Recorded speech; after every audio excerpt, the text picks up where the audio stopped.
Hello welcome दोस्तों, आप सभी का स्वागत है मेरे YouTube चैनल पर। मैं हूं निदा और मैं आज आप सभी को बताने जा रही हूं जो कि मेरे पास सबसे ज़्यादा क्वेरीज यही आ रही हैं YouTube पर कि क्या पीरियड्स के बाद प्रेगनेंसी हो सकती है। तो फ्रेंड्स, हाँ, पीरियड के बाद प्रेगनेंसी हो सकती है। ये क्वेश्चन हर किसी के मन में आने वाला है, कोई भी लड़की हो, कोई भी लेडी हो। तो ये जानना आपके लिए बेहद ज़रूरी है, क्या पीरियड्स के बाद प्रेगनेंसी हो सकती है।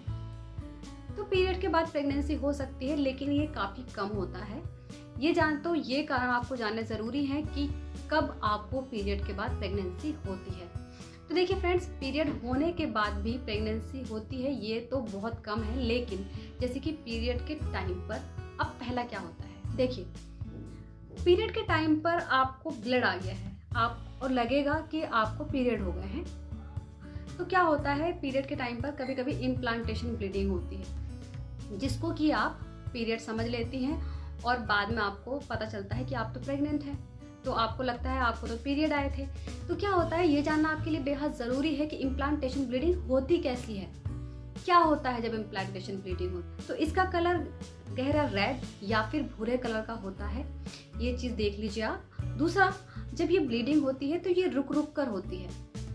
और दूसरा, इसका टाइमिंग। मेरे पास काफ़ी सारी क्वेरीज आती हैं, क्या इम्प्लांटेशन ब्लीडिंग का टाइमिंग क्या होती है, मतलब कितने टाइम तक होती है, जो हमें पता कर सके कि हमारे पीरियड है या फिर हमें इम्प्लांटेशन ब्लीडिंग हुई है। तो देखिए, इम्प्लांटेशन ब्लीडिंग 1 से 2 घंटे भी हो सकती है आपको, मतलब बीच बीच में आपको रुक रुक कर ब्लड आ सकता है हल्का हल्का। दूसरा, इम्प्लांटेशन ब्लीडिंग आपको 1 से 2 दिन भी हो सकती है, लेकिन उसमें रेगुलर आपको ब्लड नहीं आता है, तो आपको पता चल जाएगा कि आपको ये इम्प्लांटेशन ब्लीडिंग हो रही है, ये पीरियड्स नहीं। इसके अलावा दूसरा होता है, कई बार जो आपके अंदर एक हार्मोन होता है एस्ट्रोजन, उसका लेवल कम होता है, तो आपको क्या होता है, पीरियड के टाइम पर ब्लीडिंग हो सकती है। तो आप प्रेग्नेंट तो हो गई हैं, लेकिन प्रोजेस्टेरोन जो एस्ट्रोजन है उसका लेवल कम है, जिसकी वजह से आपको हल्की सी ब्लीडिंग हो गई है, जिसको आप पीरियड समझ सकती हैं।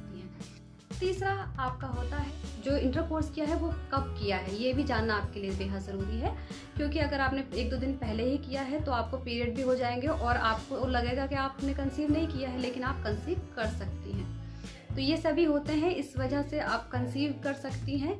तो हाँ, जो मेरे पास ज़्यादा क्वेरीज आई हैं, मैं उनको बताना चाहूँगी कि पीरियड के दौरान आप, पीरियड होने के बाद भी आप प्रेगनेंसी कंसीव कर सकती हैं। तो वो ये चीज़ें होती हैं जो मैंने आपको बताई हैं। इसके अलावा आप मुझसे कुछ भी पूछना चाहती हैं तो आप मुझसे कमेंट बॉक्स में पूछ सकती हैं।